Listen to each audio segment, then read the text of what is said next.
CTV news, नजर प्रत्येक बातमीवर। हिंदी आणि मराठी भाषेत बातम्या प्रसारित करणारे जिल्ह्यातील एकमेव channel, sponsored by Sukhkarta associates. आणि आता पाहूया गेल्या 24 तासातील बातम्या पटापट। नागरिकांच्या भांडणाच्या तक्रारी सोडवता आता पोलीस सुद्धा आपापसात मारामारी करायला लागलेत की काय, अशी घटना चंद्रपूर पोलीस मुख्यालयात उघडकीस आली आहे। वाहन तळाच्या पार्किंगवरून एका महिला पोलीस कर्मचाऱ्याने आणि तिच्या पतीने एका कारची तोडफोड करून सुमारे 80,000 रुपयांचे नुकसान केल्याची माहितीही समोर आली आहे। या प्रकरणाची तक्रार रामनगर पोलीस ठाण्यात करण्यात आली आहे। रोजगार मिळवण्याकरिता इतर प्रदेशात स्थलांतरित होणाऱ्या कुटुंबियांच्या मुलांकरिता शासनाने नवीन योजना सुरू करण्याचा निर्णय घेतला आहे। त्यांच्या मुलांना बालगृहात ठेवण्यात येणार असून यामुळे त्यांना अन्न, गृह आणि सुरक्षितता मिळणार आहे।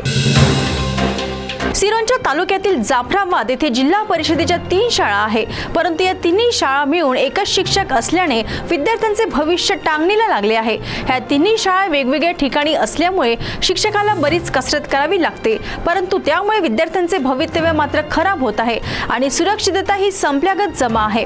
याचाच फटका म्हणून एका विद्यार्थ्याचा अपघात झाला असून त्याच्या डोक्याला 3 टाके लागले।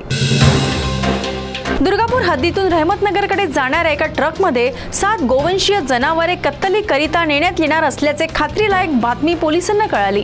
त्यानुसार त्यांनी दुर्गापूर येथे टाटा 207 या 4 चाकी वाहनाला अडवले असता त्यामध्ये 2 बैल आणि 5 गायी आढळून आल्या। या प्रकरणी फिरोज युसुफ कुरेशी राहणार दुर्गापूर, शेख अशफाक इमाम कुरेशी राहणार रहमतनगर आणि सादिक याकूब कुरेशी राहणार रहमतनगर यांच्या विरुद्ध गुन्हा दाखल करण्यात आला।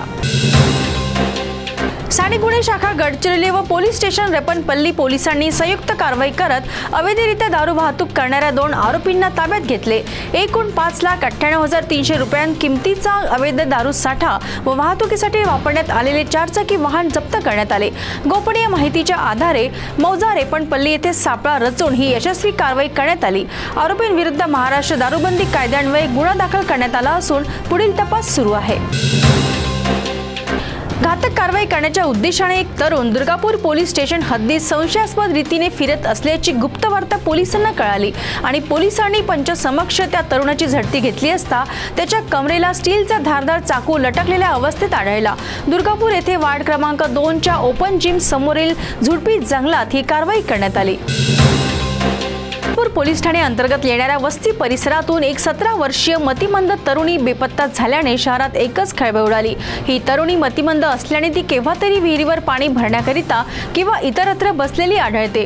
घटनेच्या दिवशी रात्री घरचे सगळेजण जेवण करून झोपले असता मध्यरात्री जेव्हा तिच्या आईने बघितले तेव्हा ती मुलगी बेपत्ता आढळली। तिला फूस लावून पळविण्यात आल्याचा संशय तिच्या पालकांनी व्यक्त केला आहे। मल्हारपूर तालुक्यातील बामणी जवळ एका भीषण अपघातात एका युवकाला आपला जीव गमावण्याची पाळी आली तर इतर दोघे गंभीर अवस्थेत आहे। तिघे मित्र दुचाकीवरून जात असताना समोर असलेल्या ट्रकच्या मागील चाकाखाली आले आणि अपघातात रुपेश भोयर हा जागीच ठार झाला तर इतर दोघे गंभीर जखमी झाले। त्यांना जिल्हा सामान्य रुग्णालयात हलविण्यात आले आहे। ब्रह्मपुरी येथील देलनवाडी परिसरात बिबट्याचे दर्शन झाल्याने नागरिकांमध्ये भीतीचे वातावरण निर्माण झाले आहे। येथील अनेक नागरिक सकाळ आणि संध्याकाळी फिरायला जातात, त्यामुळे त्यांनाही सतर्कतेचे आवाहन करण्यात आले आहे। येथील नागरिक प्रदीप बावनकुळे यांच्या घरून कुत्र्याला बिबट्याने उचलून नेण्याची घटना काल रात्री उघडकीस आली। शेतकऱ्यांचे कृषी कर्ज माफ केल्यानंतर आता महाराष्ट्र राज्य शासनाने शेतकऱ्यांचे थकीत वीज बिल सुद्धा माफ करण्याचा निर्णय घेतल्याचे समजते आहे। याबाबत अजून अधिकृत घोषणा व्हायची असल्यामुळे हे अंमलबजावणी कधी होणार याकडे सर्वांचे लक्ष लागले आहे। 7.5 हॉर्स पॉवर पर्यंतची वीज वापरणाऱ्या शेतकऱ्यांची वीज बिले माफ होणार असून यामुळे अनेक शेतकऱ्यांची 7.5 संपणार असल्याची भावना शेतकऱ्यांनी बोलून दाखवली। तर या होत्या आजच्या पटापट बातम्या। लवकरच भेटूया पुन्हा काही नव्या बातम्यांसह। तोपर्यंत अशाच बातम्यांची अपडेट पाहण्यासाठी बघत रहा CTV न्यूज, नजर प्रत्येक बातमीवर। नमस्कार।